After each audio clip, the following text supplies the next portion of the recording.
विरह और वैराग्य सुनने में एक ही जैसे लगते हैं, परंतु दोनों अलग अलग हैं। विरह परमात्मा के प्रेम से संबंधित है, वैराग्य ज्ञान से संबंधित।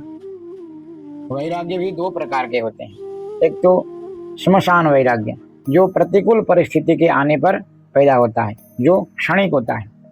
परंतु निर्मल वैराग्य ज्ञान से पैदा होता है। ज्ञान में जब समझ पैदा हो जाती है तब निर्मल वैराग्य प्रकट होता है। निर्मल वैराग्य जब हृदय में होता है, ज्ञान को जीवित रखता है, पुष्ट करता है, उस ज्ञान को समाधि की ओर लेके जाता है, तत्वबोध की ओर लेके जाता है। परंतु वैराग्य के बिना ज्ञान समझ में परिणत नहीं होता। और वह वैराग्यहीन ज्ञान व्यक्ति को काम क्रोध लोभ मोह से बचा नहीं पाता। वो निष्प्राण ज्ञान होता है जो वैराग्यहीन होता है। और जो विरह है परमात्मा के प्रेम से संबंधित, वह विरह परमात्मा को पाने की व्याकुलता, प्रतिपल मिलने की व्याकुलता। आठों याम विरहिनी श्वास लेते होकर पत्थर काले ढीग होते तो भी होते टुक टुक। प्रतिपल परमात्मा को मिलने की चाह में प्रार्थना, रोम रोम में निज नाम, हृदय में पल पल की सेवा, ऐसी स्थिति विरह की होती है। विरह प्रेम का ही रूप है। जब तक परमात्मा नहीं मिलते तब तक विरह होता है। परमात्मा के मिलने पर विरह मिलन में विलीन हो जाता है।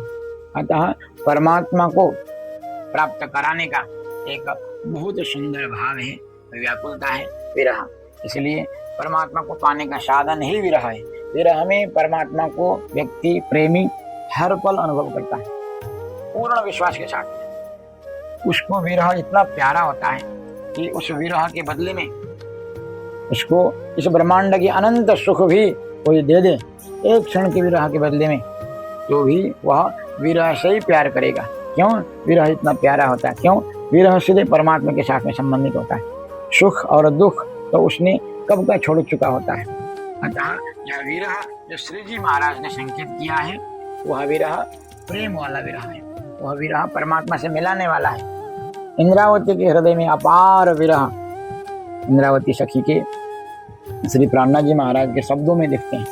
जरा सा भी उस विरह का आँच ताप हमें मिले, आभास मिले, तो हमारे जीवन के सारे कलुष मिटेंगे और प्रेम की प्राप्ति होगी। इतना व्यापक है विरह, समुद्र समान विरह इंद्रावती के हृदय में है। जरा सा भी हमको दर्शन मिले, अनुभव मिले, उस विरह का ताप मिले, हमारे लिए बस कुछ नहीं चाहिए, विरह में ही परमात्मा मिल जाते हैं। अतः करुणा सखी ने भी यही कहा। जितने भी सखी स्वरूप संत हुए उन्होंने विरह को ही परमात्मा प्राप्ति के साधन माना है। और विरह इतना प्यारा होता है प्रेमी के लिए।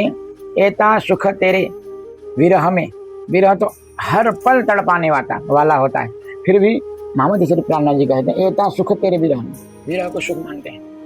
तो कहता सुख होश विहार, विरह में आपके लिए तड़पने में इतना आनंद है कि उस आनंद के लिए, उस तड़पन के लिए कुछ भी प्राप्त करने के लिए तैयार नहीं व्यक्ति, कुछ भी समझौता करने के लिए तैयार नहीं। बस विरह कहता सुख होश विहार, आपसे मिलने में कितना सुख होगा यह तो मैं अनुमान भी नहीं कर सकती। इस प्रकार से श्री जी महाराज विरह का संकेत करते हैं। विरह शब्दों से परे है, विरह का कोई नकल नहीं कर सकता। परमात्मा जब देते हैं व्यक्ति के हृदय में, परमात्मा प्राप्ति की चाह जब निर्विकल्प हो जाता है और हर पल प्रार्थना करने लग जाता है, परमात्मा के नाम का पुकार हर पल होने लगता है, हृदय में सेवा की चाह और तीव्र होने लगती है, सेवा चलती रहती है। अखंड दंडवत करूं प्रणाम, हैडे भिडी ने भाजो हम। इस प्रकार से विरह का संकेत किया है। और हैडे भिडी ने भाजो हम, परमात्मा के मिलन की बात भी कही है। सारी इच्छाओं को मैं आपसे मिल करके पूर्ण करूं। इस प्रकार से, जिस प्रकार से मोहम्मद श्री प्राणनाथ जी महाराज ने कहा है, उसी प्रकार से हमें समझने की इच्छा रखनी चाहिए और प्रार्थना करनी चाहिए। हे धनी, आप मुझे समझाओ, जब तुम आप दिखाओगे तब देखूंगी नैन भरे जी। आप समझाएंगे तभी मैं समझ पाऊंगा, नहीं तो मुझ में सामर्थ्य नहीं। हर पल की प्रार्थना। कृष्ण कन्हैया लाल की जय। प्रणाम।